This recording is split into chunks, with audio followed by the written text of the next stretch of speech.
জন্ম আমার নবীর যুগে হলে কেমন হতো, জন্ম আমার নবীর যুগে হলে কেমন হতো। দুনয়নে রাসূল পাক দেখিলে কেমন হতো, দুনয়নে রাসূল পাক দেখিলে কেমন হতো।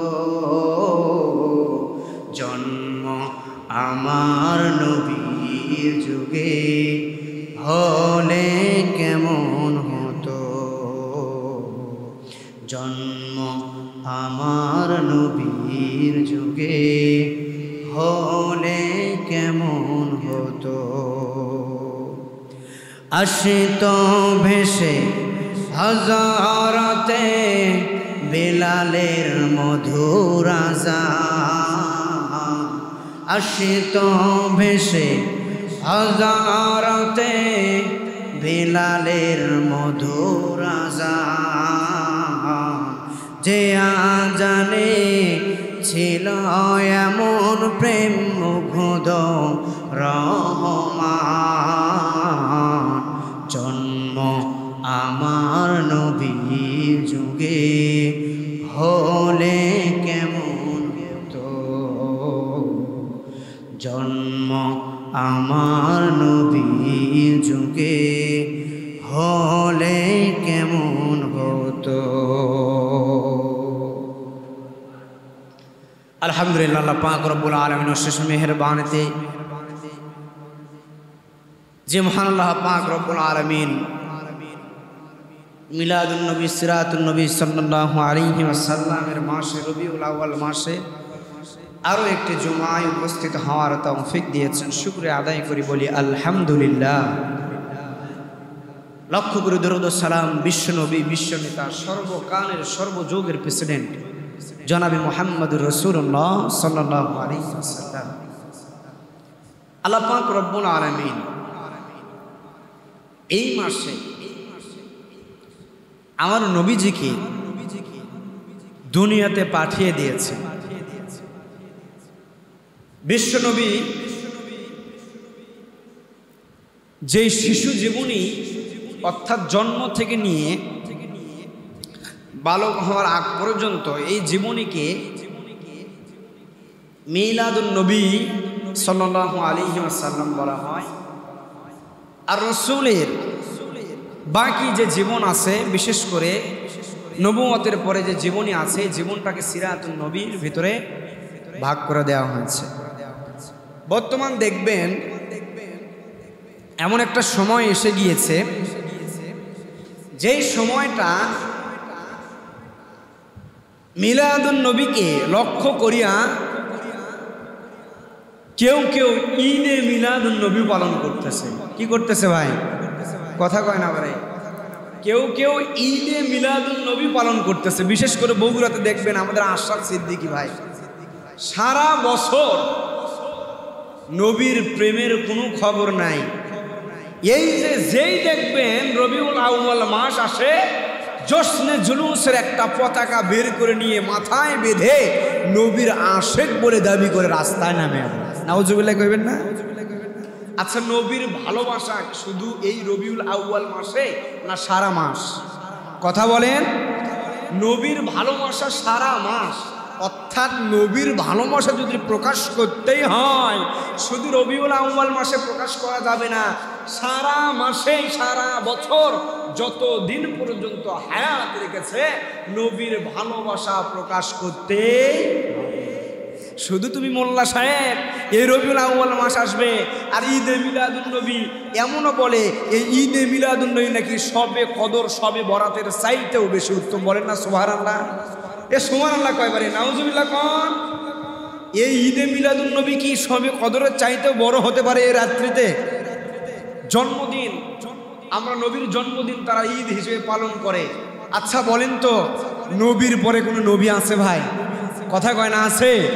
নবীর পরে নবী দাবি করা যেমন মুনাফিকি, ঈদের পরে যারা নতুন করে ঈদ উদযাপন করবে এটাও এক প্রকারে বর্তমান সময়ের মুনাফিকি।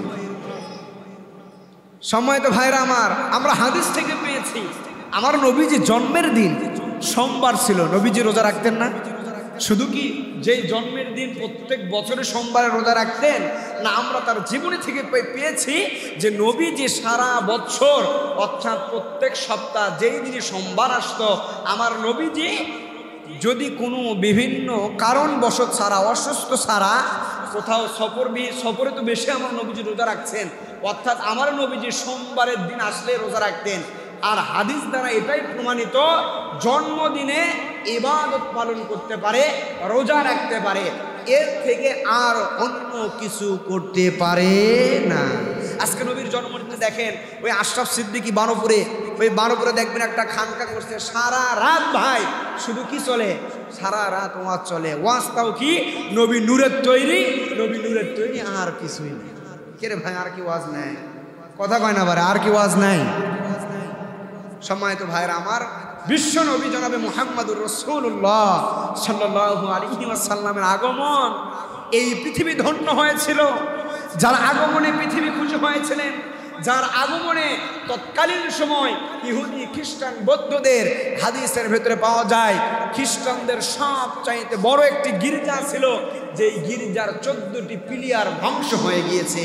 তার মানে হাদিস দ্বারা প্রমাণিত আমার নবী যেদিন জন্মগ্রহণ করেছে দুনিয়া খুশি হয়েছে, বাতিলদের ধ্বংস করে দিয়েছে। বলেন না সুবহানাল্লাহ। তাহলে আমার নবীজি দুনিয়াতে আল্লাহ পাক রব্বুল আলামিন তাকে পাঠিয়ে দিয়েছেন কারণ একটাই, লা ইলাহা ইল্লাল্লাহু মুহাম্মাদুর রাসূলুল্লাহ, কালিমার দাওয়াত দাও। ও হাবিব, তুমি কোরআনের দাওয়াত তোমার উম্মতদের মাঝে বেশি বেশি করে দিয়ে দাও। বলেন না সুবহানাল্লাহ। আচ্ছা, এখন তো আমরা নবী পাই নাই ভাই, সাহাবী পাইছি। কথা বলেন, সাহাবী পাইছি। আজকে আমরা নবী পাই নাই, সাহাবী পাই নাই। যেই আলেমদেরকে আজকে আমরা সব চাইতে যে আলেমদেরকে ভালোবাসতাম, সেই আলেমদেরকে একের পর এক আয়না ঘরের ভেতরে বন্দি রেখে দিনের পরে দিন চরচর করে এই জালেম শাসকগুলো তাদেরকে বিদায় করে দিয়েছে। আসুন আমরা এবার জানবো নবীজির জীবনের ভিতরে কি পাওয়া যায়। আম্মা জান আয়েশা রাদিয়াল্লাহু তাআলা আনহাকে একজন জৈনিক সাহাবী জিজ্ঞেস করলো, ওগো আম্মা জান, নবীজির জীবনী, নবীজির চরিত্র সম্পর্কে আপনার কাছে একটু জানতে চাই। বলেন না সুবহানাল্লাহ। হযরত আম্মা জান আয়েশা রাদিয়াল্লাহু তাআলা আনহাকে জৈনিক সাহাবী যখন জিজ্ঞাসা করলেন, ওগো আম্মা জান, নবীজির চরিত্র সম্পর্কে আপনার কাছে একটু জানতে চাই, আম্মা জান আয়েশা রাদিয়াল্লাহু তাআলা আনহা এবার জবাব দিয়ে দিলেন, কোরআন থেকে কত সুন্দর করে আল্লাহ পাক রব্বুল আলামিন কোরআনুল কারীমের ভিতরে কত সুন্দর করে নবীজির চরিত্র একটা সার্টিফিকেট দিয়েছেন কোরআন দিয়ে। আর আম্মা জান আয়েশা রাদিয়াল্লাহু তাআলা আনহা কি বললেন ভালো করে খেয়াল করবেন সম্মানিত দিনী ভাইরা আমার। কোরআনুল কারীমের ভিতরে আল্লাহ পাক রব্বুল আলামিন সূরাতুল কলামের 4 নম্বর আয়াতের ভিতরে আল্লাহ পাক রব্বুল আলামিন কত সুন্দর করে জানিয়ে দিলেন, ওয়া ইন্নাকা লাআলা খুলুকিন আযীম।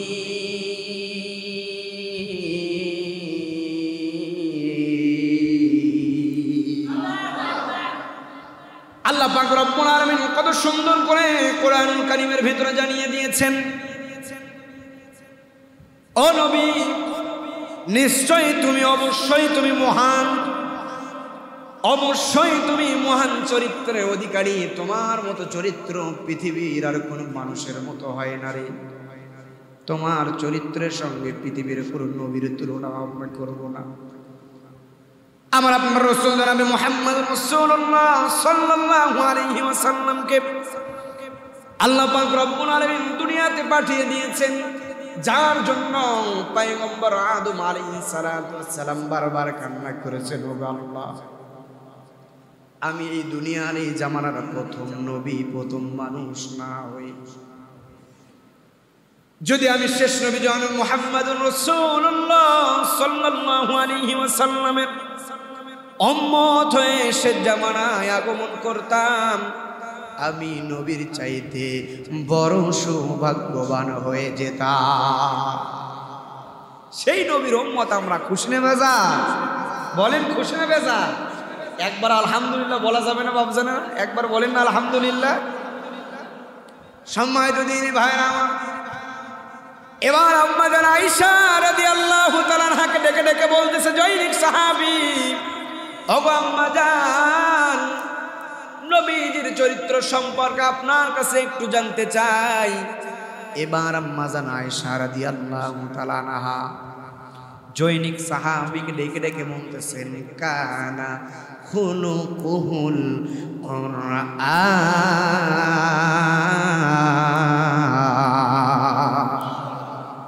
এবার জৈনিক সাহাবীকে আম্মা জান ডেকে ডেকে বলে, ও সাহাবী, আমার নবীজির চরিত্র পৃথিবীর কোনো মানুষের চরিত্রের মতো হতে পারে না রে। আমার নবীজির চরিত্র পৃথিবীর কোনো মানুষের মতো হতে পারে না। পৃথিবীর কারোর সঙ্গে আমার নবীজির চরিত্র মিল করা যাবে না। আমার নবীজির চরিত্র হলো কানা খুলুকুহুল কোরআন। নবীজির চরিত্র মানে একটা কোরআন। নবীজির চরিত্র মানে একটা কোরআন। নবীজির চরিত্রকে একটা কোরআনের সার্টিফিকেট দেওয়া হয়েছে। কেমন সেই কোরআন? কেমন সেই কোরআন? যেই কোরআন কারীমের ভিতর আল্লাহ পাক রব্বুল আলামিন বললেন শুরুতে, যালিকাল কিতাবু লা রাইবা ফীহি হুদাল লিল মুত্তাকিন। এই কিতাবের ভেতরে কোনো সন্দেহ নাই, কিতাবকে মানতে পারবে, হিদায়াতের পথ অনুসরণ করতে পারবে। এই কিতাব, এই কোরআন হিদায়াতের পথ। এই কোরআন, এই কিতাব একমাত্র হেদায়েতের পথ। দুনিয়ার কোনো পাঠকের গ্রন্থ, দুনিয়াতে কোনো কিছুই হেদায়েতের পথ হইতে পারে না। দুনিয়ার মানুষ যদি একমাত্র কোরআনকে অবলম্বন করতে পারে, দুনিয়ার মানুষ যদি একমাত্র কোরআনকে অনুসরণ করতে পারে, দুনিয়ার মানুষ যদি একমাত্র কোরআনকে অনুসরণ করে চলতে পারে, তাহলে ওই দুনিয়ার মানুষটা হেদায়েতের পথ পেয়ে যাবে। বলেন না সুবহানাল্লাহ। আম্মা জান আয়েশা রাদিয়াল্লাহু তাআলা জৈনিক সাহাবীকে ডেকে ডেকে বলতেছে, ও জৈনিক সাহাবী, আমার নবীজির চরিত্র এমন একটি চরিত্র, আমার নবীজির চরিত্রের কথা যদি বর্ণনা করতে যাই, আমার নবীজির চরিত্রের কথা যদি তোমার কাছে সাহাবীরে বর্ণনা করতে যাই, দিন শেষ হয়ে যাবে, রাত শেষ হয়ে যাবে, বছর শেষ হয়ে যাবে, কিয়ামত এসে যাবে। আমার নবীজির চরিত্র সম্পর্কের বর্ণনা যদি বলতে যাই, কিয়ামত হয়ে যাবে। শুধু চরিত্রের বর্ণনা দিতে দিতে কিয়ামত হবে, তারপরেও চরিত্রের বর্ণনা শেষ হবে না। যার চরিত্র সার্টিফিকেট দিয়েছেন কানা খুলুকুহুল কোরআন, যার চরিত্র সার্টিফিকেট হলো একটি কোরআন। সম্মানিত ভাইরা আমার, ভালো করে খেয়াল করবেন, আমার নবীজির চরিত্র সম্পর্কে অনেকেই বাংলাদেশে মুসলমানের ঘরে জন্ম নিয়েছেন, নবীজির চরিত্র সম্পর্কে ব্যঙ্গ করেছেন। নবীজি নাকি নারী লোভী, নবীজির চরিত্র নাকি খারাপ। বিশ্বের আনাচে কানাচে মুসলমানের ঘরে জন্ম নিয়েও আমার নবীজির নামে যারা এরকম করে চরিত্র উপর আঘাত দিয়ে যারা একের পর এক যারা আমার নবীজির চরিত্র নিয়ে বারবার আঘাত করে কথা বলি, বিশ্বের মুসলমান যদি সবাই প্রতিবাদ করে,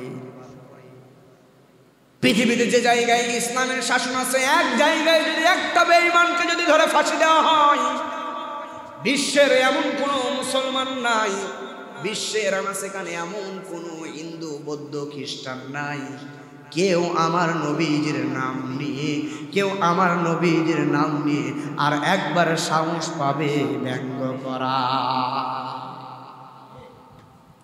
যেই নবীজির চরিত্র কোরআন, যার ভিতরে, যে কোরআনের ভিতরে কোনো সন্দেহ নাই, সেই নবীজির ভিতরে কোনো সন্দেহ আছে ভাই? বলেন বলেন, সন্দেহ আছে? সম্মানিত ভাইয়েরা আমার, আমার নবীজি মা আমিনার গর্ভে যখন আমার নবীজি আসলেন, মা আমিনার গর্ভে যখন আমার নবীজি, মা আমিনার গর্ভের ভেতরে যখন আমার নবীজি আসলেন, গর্ভে আসার পরে কিছুদিন পরে বাবা আব্দুল্লাহ দুনিয়া থেকে বিদায় নিয়ে চলে যায়। নবীজি আমার ইতিমদের সর্দার ছিলেন। নবীজি আমার ইতিমদের সর্দার, ইতিমা শব্দ ব্যবহার করা হয়েছে কোরআনের ভিতরে। আল্লাহ পাক রব্বুল আলামিন বলেন, ও দুনিয়ার মানুষ, ইতিম মিসকিনদের সঙ্গে ভালো ব্যবহার করবা, ইতিমদেরকে ধাক্কা দিবা না। আমার নবীজি ইতিম ছিলেন, ইতিম নবী এত ভালোবাসা পেয়েছেন, এত ভালোবাসা পেয়েছেন রে, দুনিয়ার কোনো মানুষ এত দাদা চাচার তাকে এত ভালোবাসা কেউ পায় না। নবীজি আমার যখন মা আমিনার গর্ভে চলে আসলেন, বাবা আব্দুল্লাহ দুনিয়া থেকে বিদায় নিয়ে চলে গিয়েছেন।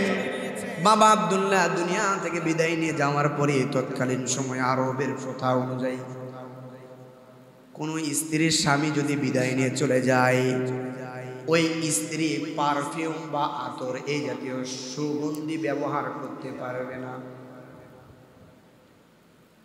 এবার মা আমিনার পেটের ভেতরে শিশু মুহাম্মদের পেটের ভেতরে মুহাম্মদ সাল্লাল্লাহু আলাইহি ওয়াসাল্লাম, মা আমিনা যখন গোসলখানায় গোসল করতে যায়, শিশু অবস্থায় পেটের ভেতরে থাকা অবস্থায় নবীজির আব্বা দুনিয়া থেকে বিদায় নিয়ে চলে গিয়েছেন।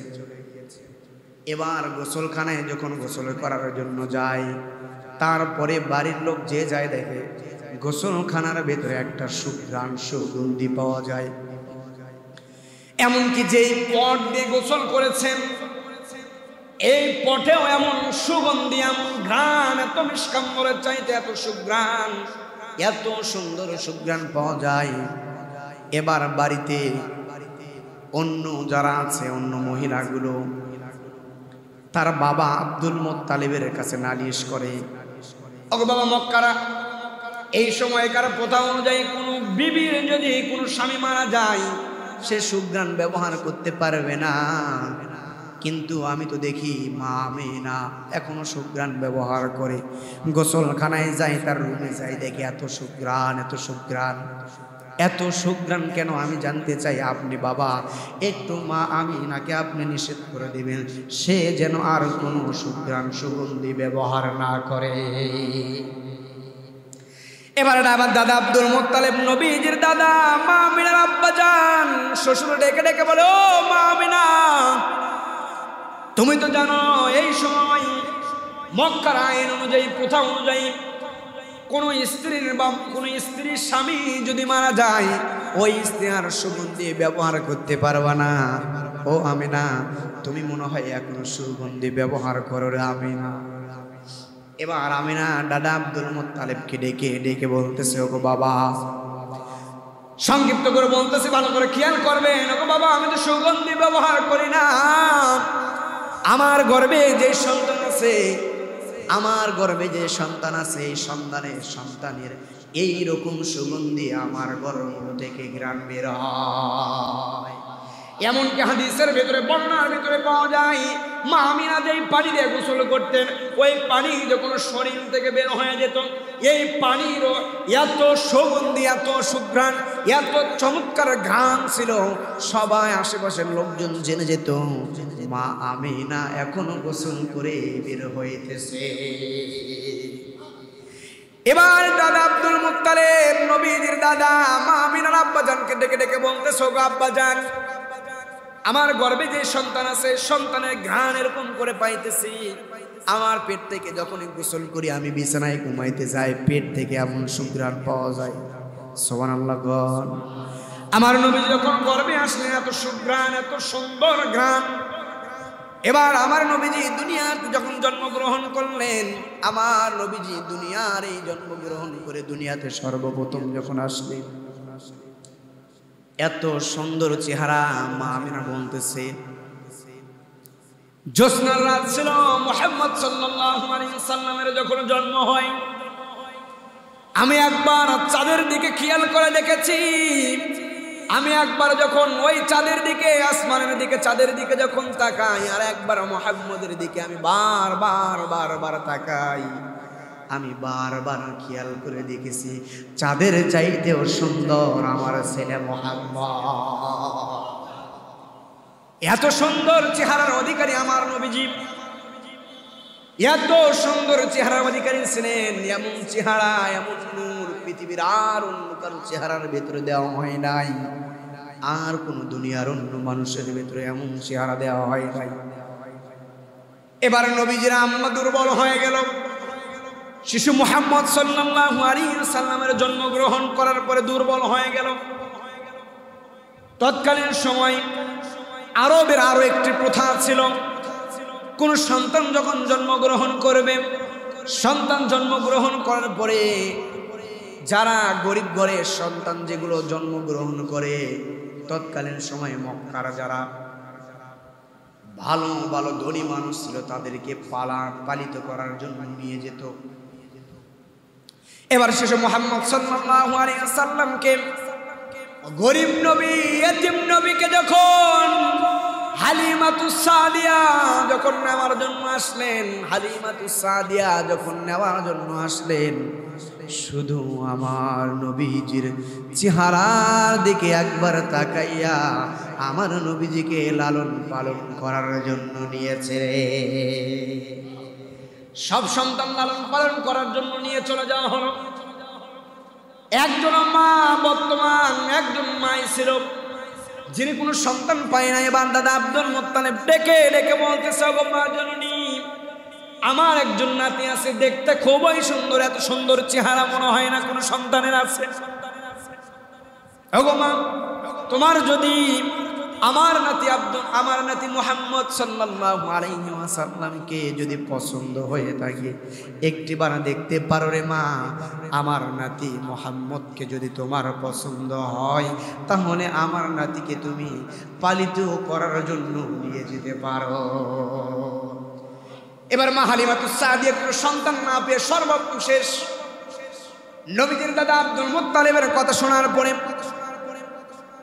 এবার চলে গেলেন ঘরের ভেতরে, গিয়ে দেখলেন এত সুন্দর চেহারার অধিকারী, এত সুন্দর ঝকমকে চেহারা, এত সুন্দর চেহারা দেখার পরে মা হালিমাতুস সাদিয়া সিদ্ধান্ত নিয়েছেন, স্বামীকে বলতেছেন, স্বামী রে, গরিব হোক আর যাই হোক, আমার এই শিশুকে পছন্দ হয়েছে, আমি এই শিশুকে লালিত পালিত করার জন্যই নিয়ে যেতে চাই।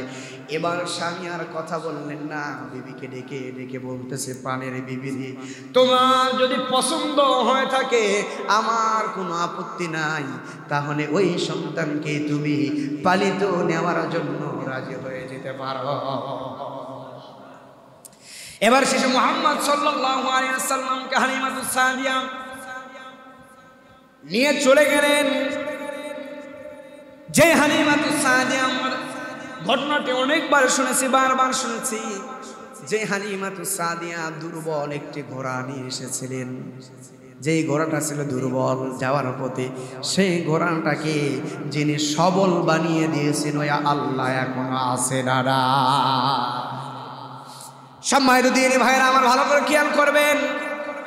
এবার হালিমাতুস সাদিয়া যখন শিশু মুহাম্মদ সাল্লাল্লাহু আলাইহি ওয়াসাল্লামকে নিয়ে যায়, দুর্বল একটি ঘোড়া দেখে সবল হয়ে গেছে।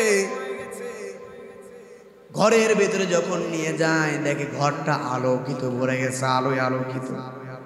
ছোট্ট শিশু মুহাম্মদ সাল্লাল্লাহু আলাইহি ওয়াসাল্লামকে মরুভূমির ভেতর দিয়ে যখন হালিমাতুস সাদিয়া যখন তার বাড়িতে নিয়ে যাওয়ার জন্য যায়, হালিমাতুস সাদিয়া খেয়াল করে দেখলেন ওই চাঁদ আর সূরজ তার উপরে এরকম করে কোনো ওই চাঁদের তাপ দেয় না, যেখানে মুহাম্মদ সাল্লাল্লাহু আলাইহি ওয়াসাল্লাম যেই দিক দিয়ে যায়, একটা মেঘখণ্ড এসে যেন মুহাম্মদ সাল্লাল্লাহু আলাইহি ওয়াসাল্লামের উপরে এইরকম করে ছায়া দিতেই থাকে। আমার নবীজি যতদিন পর্যন্ত বেঁচে ছিলেন, কোন রোদ তাকে তার উপরে এরকম করে রোদের তাপ, কোন রোদ এমন কোনদিন আমার নবীজি যতদিন পর্যন্ত বেঁচে ছিলেন কোন রোদের তাপ আমার নবীজির শরীরে স্পর্শ করে নাই। আমার নবীজি যখন মরুভূমির প্রান্তরে প্রচন্ড রোদের ভিতরে আমার নবীজি যখন হাঁটতেছিলেন, বারবার খেয়াল করে বলে আবু হুরায়রা রাদিয়াল্লাহু বর্ণনা করতে গিয়ে বলে, আমি বারবার খেয়াল করে দেখেছি নবীজি যখনই মরুভূমির ভিতর দিয়ে, প্রচন্ড রোদের ভিতর দিয়ে, নবীজি যখনই মরুভূমির প্রান্তর দিয়ে পা থেকে ওপারে হাঁটিয়ে যাইতেছিলেন, ঘোড়ার উপরে সওয়ার করে যাইতেছিলেন, বারবার আমি নবীজির চেহারার দিকে বারবার তাকিয়ে দেখেছি ওই আসমানের চাঁদ যেন তার উপরে আলো দেয় না, আকাশের এক খণ্ড মেঘ তার উপরে ছায়া দিতেই থাকে। এত সুন্দর চেহারা আমার নবীজি, আর এমন মর্যাদা দুনিয়ার আর অন্য কাউকে আল্লাহ পাক রব্বুল আলামিন দেয় নাই। তারপরেও আমার নবীজি উহুদের ময়দানে মার খেয়েছেন, বদরের ময়দানে মার খেয়েছেন। নবীজি আমার ছোট্ট ছোট্ট সব শিশুগুলো উহুদের প্রান্তরে নবীজিকে আমার পাথরের আঘাত করেছে। নবীজির শরীরের ভিতরে এমন কোন জায়গা ছিল না, ওই ছোট্ট ছোট্ট শিশুরা যে পাথরগুলো মেরেছিল আমার নবীজির শরীরের এমন কোন জায়গা ছিল না যে জায়গায় কালো দাগ হয়ে গিয়েছিল। এত নির্যাতন সহ্য করেছেন আমার নবীজি। যে ইসলামটাকে বিজয় করার জন্য আমার নবীজি এত কষ্ট করলেন, যে ইসলামটাকে কায়েম করার জন্য, প্রতিষ্ঠিত করার জন্য আমার নবীজি এত কষ্ট করলেন, এই দুনিয়ার সামান্য আয়না ঘর আমরা কিন্তু কিছুই মনে করি না। সম্মানিত দিনী ভাইরা আমার, এবার মুহাম্মদ সাল্লাল্লাহু আলাইহি ওয়াসাল্লাম একদিন যায়, 2 দিন যায়, 3 বছর বয়স, 4 বছর বয়স, 5 বছর বয়স আমার নবীজি, 3 বছর বয়স ছোট্ট শিশু মুহাম্মদ খেলা করার জন্য মরুভূমির প্রান্তরে চলে গিয়েছেন। ছোট্ট ছোট্ট সন্তানদের খেলা দেখতেছিলেন।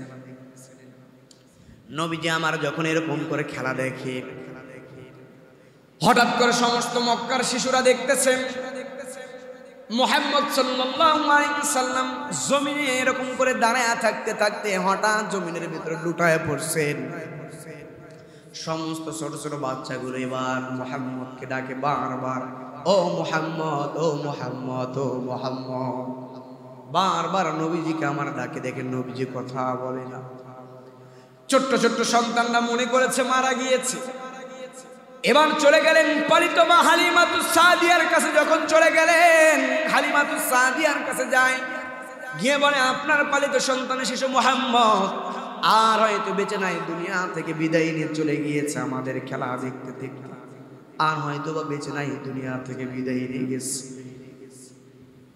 এই কথা যখন বললেন, হালিমাতুস সাদিয়া ভয় পেয়ে গেলেন, দৌড়ায় চলে আসলেন মরুভূমির প্রান্তরে। হালিমাতুস সাদিয়া শিশুদের সঙ্গে দৌড়ায় মরুভূমির দিকে যখন চলে আসলেন, মরুভূমির দিকে এসে দেখে নবীজি আমার মরুভূমির প্রান্তরে বসে বসে আছে, আর মুস্কি মুস্কি হাসতেছে। মায়ের আশা দেখে বারবার তার চেহারার দিকে মুস্কি মুস্কি হাসে। এবার হালিমাতুস সাদিয়া শিশু মুহাম্মদকে এরকম করে দেখে ভয় পেয়ে গেলেন, হয়তো মা এই সন্তান কখনো মারা যায়, তার মায়ের কাছে আমি কি জবাব দিব, তার দাদার কাছে আমি কি জবাব দিব। শিশু মুহাম্মদের এই অবস্থা দেখে এবার হালিমাতুস সাদিয়া সিদ্ধান্ত নিয়ে নিলেন, ছেলে তো বড় হয়ে গিয়েছে, মুহাম্মদ তো বড় হয়ে গিয়েছে, তার মায়ের কাছে পাঠিয়ে দেওয়া দরকার। এবার হালিমাতুস সাদিয়া আর দেরি করলেন না, এবার মা আমিনার কাছে পাঠিয়ে দিলেন, নিয়ে আসলেন। মা আমিনার কাছে নিয়ে আসলেন, শিশু মুহাম্মদ বড় হয়ে গিয়েছে, তার সন্তানকে দেখে এবার মা আমিনা সিদ্ধান্ত নিয়ে নিলেন তার স্বামী মুহাম্মদ সাল্লাল্লাহু আলাইহি ওয়াসাল্লামের পিতা আব্দুল্লাহর কবর জিয়ারত করার জন্য যাবেন। বাবা আব্দুল মুত্তালিবের থেকে মা আমিনা আদেশ নিলেন। এবার বাবা আব্দুল মুত্তালিব আদেশ দিয়ে দিলেন, নিজের স্বামীর কবর জিয়ারত করার জন্য রওনা হয়ে গেলেন আমিনা। সাথে নিলেন ছোট্ট শিশু মুহাম্মদ সাল্লাল্লাহু আলাইহি ওয়াসাল্লামকেও সাথে নিয়ে নিলেন। এবার ছোট্ট সন্তানকে নিয়ে যখন বাবা আব্দুল্লাহ তার নিজের স্বামী আর মুহাম্মদ সাল্লাল্লাহু আলাইহি ওয়াসাল্লাম তার বাবা আব্দুল্লাহর কবর জিয়ারত করার জন্য যায়, কবর জিয়ারত করা আসার পথের মধ্যে হাদিসের ভিতরে পাওয়া যায় মা আমিনা দুনিয়া থেকে বিদায় নিয়ে চলে যায়। আমার নবীজিকে এমনি বলা হয় না ইয়েতিমদের সর্দার। আমার নবীজি ইয়েতিমদের সর্দার ছিলেন। ঈদের দিনে ছোট্ট ইয়েতিম বাচ্চা রাস্তার পাশে কান্না করতেছে। এবার ছোট্ট বাচ্চা যখন ঈদের দিনে রাস্তার পাশে কান্না করে, মুহাম্মদ সাল্লাল্লাহু আলাইহি ওয়াসাল্লাম সেই রাস্তার পাশ দিয়ে যায়, দেখে ছোট্ট বাচ্চা কান্না করে। এবার ছোট্ট বাচ্চাকে ডেকে ডেকে বলে, ও ছোট্ট সন্তান, এমন একটি খুশির দিনে এরকম করে তুমি কেন কান্না করো? এবার ছোট্ট সন্তানকে ডেকে ডেকে যখন এই কথা বলে, মুহাম্মদ সাল্লাল্লাহু আলাইহি ওয়াসাল্লাম যখন এই কথা বলতেছেন, এই কথা শোনার পরে ছোট্ট সন্তান ডেকে ডেকে বলে, আমি তো ইয়েতিম, আমার তো কেউ নাই, আমি বড় একজন ইয়েতিম, আমার মা বাবা দুনিয়া থেকে বিদায় নিয়ে চলে গিয়েছেন। আমি বারবার শুনেছি এই জামানার নাকি একজন নবী আছে, তিনি নাকি ইয়েতিমদের সর্দার। আমি ওই নবী মুহাম্মদ সাল্লাল্লাহু আলাইহি ওয়াসাল্লামের সঙ্গে দেখা করতে চাই। এবার ইয়েতিমদের নবী বিশ্ব নবী জনাবে মুহাম্মদুর রাসূলুল্লাহ সাল্লাল্লাহু আলাইহি ওয়াসাল্লামকে ছোট্ট ইয়েতিম সন্তান যখন এই কথা বলতেছেন, এবার সন্তানকে ডেকে ডেকে বলতেছে, ও সন্তান, তুমি কি চাও মুহাম্মদের কাছ থেকে? বলে, আমার যাওয়ার মতো কেউ তো নাই, আমার যাওয়ার মতো কেউ নাই, আমি এই ঈদের দিনে ওই মুহাম্মদ সাল্লাল্লাহু আলাইহি ওয়াসাল্লামের কাছে থাকতে চাই। এবার আমার নবীজি সন্তানকে ডেকে ডেকে বলতেছে, এই খুশির দিনে মুহাম্মদ সাল্লাল্লাহু আলাইহি ওয়াসাল্লাম যদি তোমার বাবা হয়, আর মুহাম্মদ সাল্লাল্লাহু আলাইহি ওয়াসাল্লামের স্ত্রী যদি তোমার মা হয়, তোমার কি কোনো আপত্তি আছে? এবার ছোট্ট সন্তান ডেকে ডেকে বলতেছে, এই দুনিয়ার সবচাইতে দামি মানুষ, আখির পয়গম্বর বিশ্ব নবী জনাবে মুহাম্মদুর রাসূলুল্লাহ সাল্লাল্লাহু আলাইহি ওয়াসাল্লাম যদি আমার বাবা হয়ে যায়, তার প্রাণের স্ত্রী যদি আমার মা হয়ে যায়, এই খুশির দিনে এর চাইতে খুশির সংবাদ আর কিছুই হতে পারে না। মুহাম্মদ সাল্লাল্লাহু আলাইহি ওয়াসাল্লাম বাবার কবর জিয়ারত করে আসার পথের মধ্যে মা আমিনা মারা যায়। এবার মা আমিনা যখন মারা যায়, মা আমিনা মারা যাওয়ার পরে দাদা আব্দুল মুত্তালিবের আশ্রয় গ্রহণ করতেছেন। দাদা আব্দুল মুত্তালিব আশ্রয় গ্রহণ করেন। হাদিসের ভেতরে পাওয়া যায় দাদা আব্দুল্লাহ 6 বছর অথবা 8 বছর বয়সে দাদা আব্দুল মুত্তালিব দুনিয়া থেকে বিদায় নিয়ে চলে যায়। এবং শেষে মুহাম্মদ সাল্লাল্লাহু আলাইহি ওয়াসাল্লাম দাদার আশ্রয় থেকে বঞ্চিত হয়ে গেলেন, আরো এতিম হয়ে পড়লেন। দাদা আব্দুল মুত্তালিব এত ভালোবেসেছেন, এত ভালোবেসেছেন, এত ভালোবেসেছেন, এত মুহাব্বত করেছেন, এত ভালোবাসা দিয়েছেন। দাদা আব্দুল মুত্তালিব যখন বিদায় নিয়ে চলে যায়, তার প্রাণের সন্তান আবু তালিবকে ওসিয়ত করে গিয়েছে, আবু তালিব আমাকে কথা দাও, আবু তালিব তোমার এই ভাতিজা মুহাম্মদ, তোমার সন্তানের মতো তোমার ভাতিজা মুহাম্মদ যতদিন পর্যন্ত বেঁচে থাকবে, তোমার ভাতিজা মুহাম্মদের ততদিন পর্যন্ত ও আবু তালিব আমাকে ওয়াদা দাও, তুমি তার যত্ন নিবা।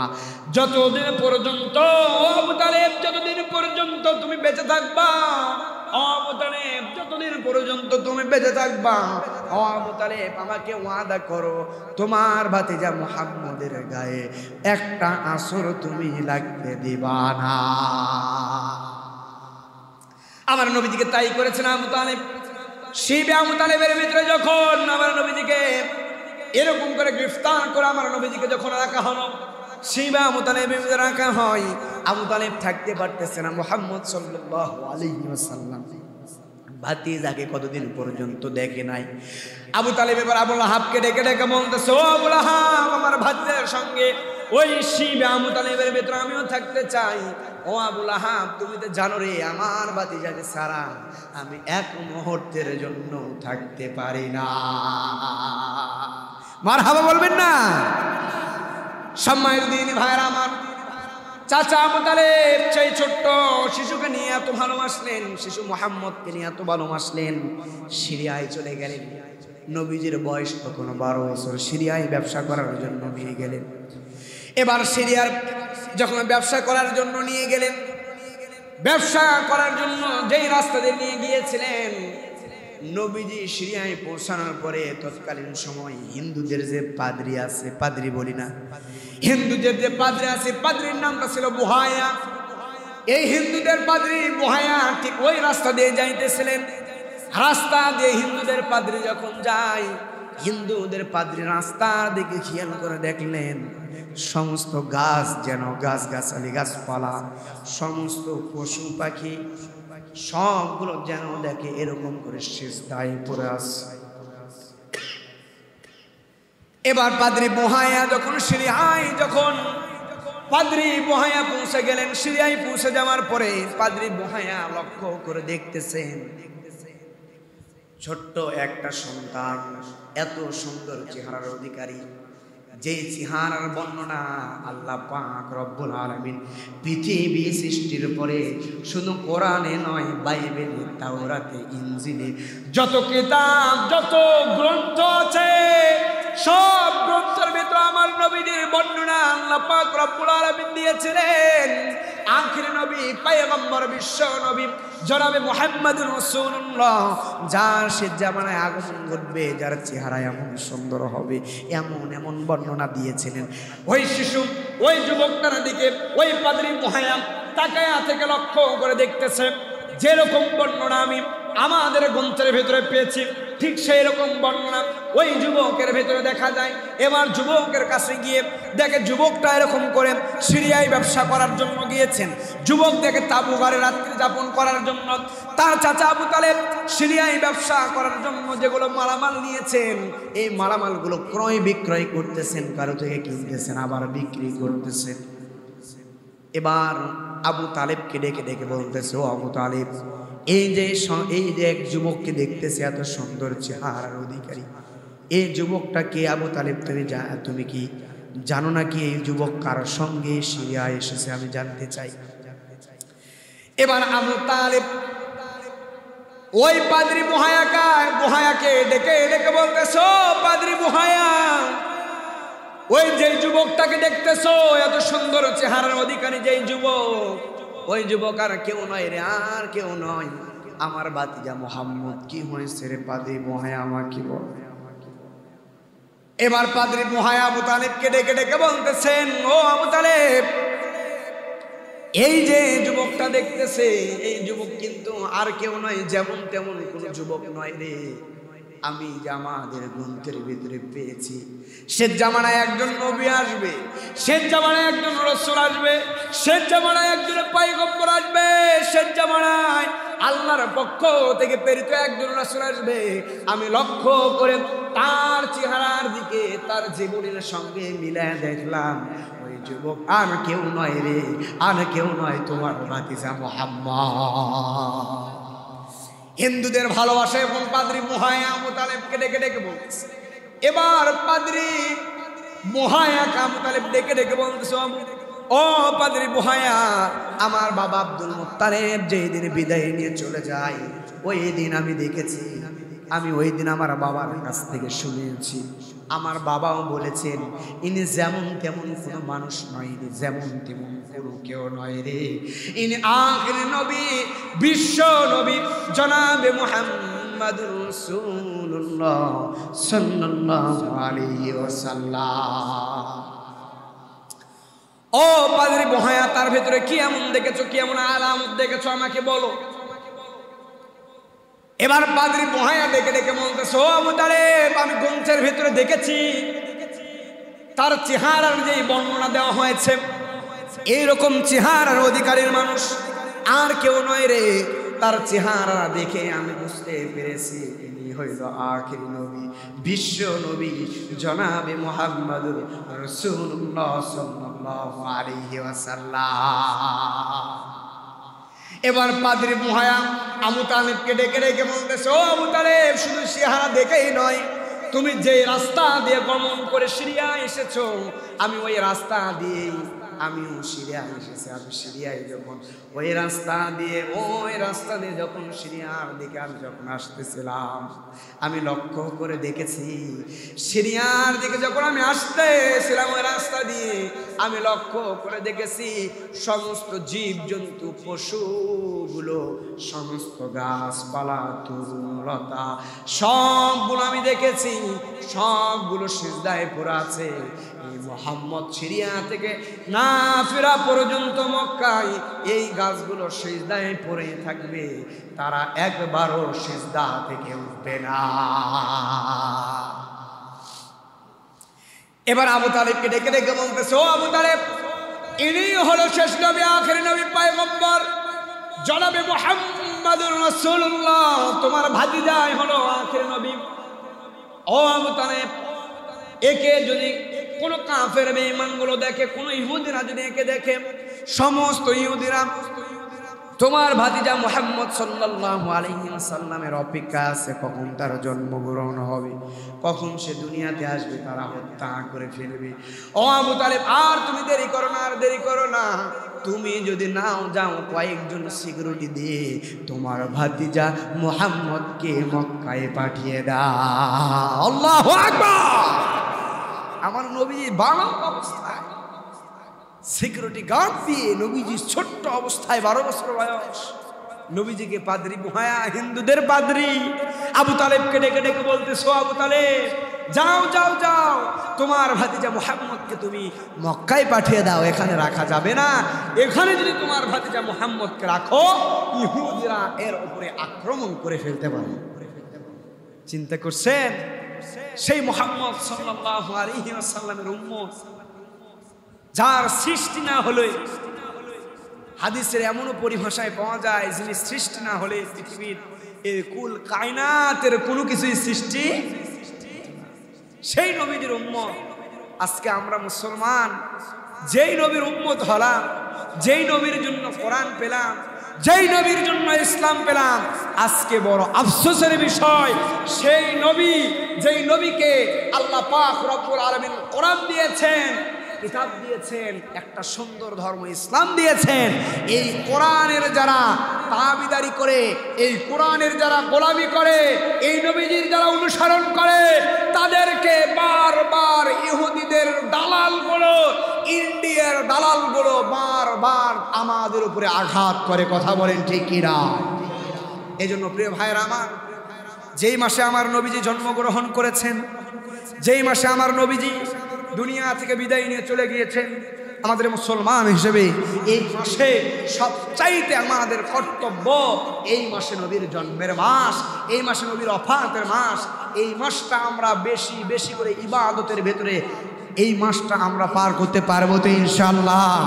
আল্লাহ পাক রব্বুল আলামিন যেই কথাগুলো বললাম, আমি সহ আমাদের সবাইকে এই কথার উপরে, ইসলামের উপরে, ইসলামী আন্দোলনের উপরে, যেই পথে হাঁটলে আল্লাহ খুশি, যেই পথে কোরআন আছে, যেই দলের লোকেরা কোরআন বিজয়ের জন্য অক্লান্ত পরিশ্রম করতেছে, সেই দলের সঙ্গে সম্পৃক্ত রেখে আল্লাহ পাক রব্বুল আলামিন যেন আমাদেরকে চলার তৌফিক দিয়ে দেয়, বলে আমিন।